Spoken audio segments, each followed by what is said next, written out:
બાબર આઝમને man of the match આપવામાં આવી છે, પણ શના કારણે આપવામાં આવી છે એ ખબર પડતી નથી. ઓસ્ટ્રેલિયા સામે 7 વર્ષ પછી મેચ જીતવાની ખુશીમાં આપી કે પછી 20 દળોમાં 24 રન બનાવ્યા એની ખુશીમાં આપી? આનો જવાબ ફક્ત ને ફક્ત પાકિસ્તાન વાળા આપી શકે છે. આનો જવાબ આપણે જોડે છે નહીં, કારણ કે મેન ઓફ ધ મેચનો હકદાર તો સેમ અયુબ હતો, જેને 40 રન બનાવ્યા છે અને 2 વિકેટ લીધી છે, પણ એને મેન ઓફ ધ મેચ ના આપ્યું.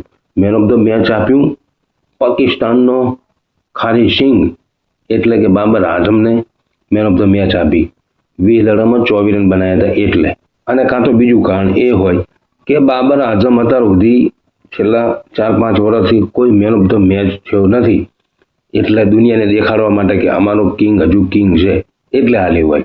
નકર પછી બાબરના ઘરે ખીચડીના ખૂટ્યા હોય તો હાલી હોય કે લાખ રૂપિયા હાલો તો એનું કામ થઈ જાય.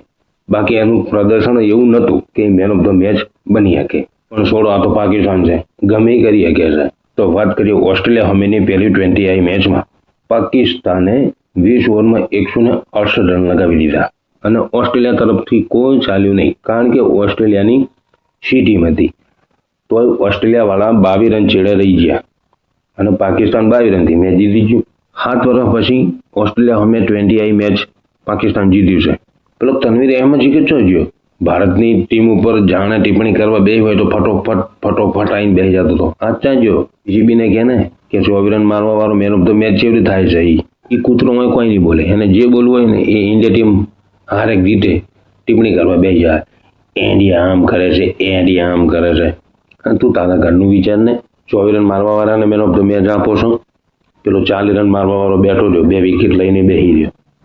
આના કરતાં પેલું ડોકું હલાવે એના લેવું તો સારું હતું. મિત્રો, Babar Azam man of the મેચના લાયક હતો કે નહોતો? કોમેન્ટ કરી અને જણાવો.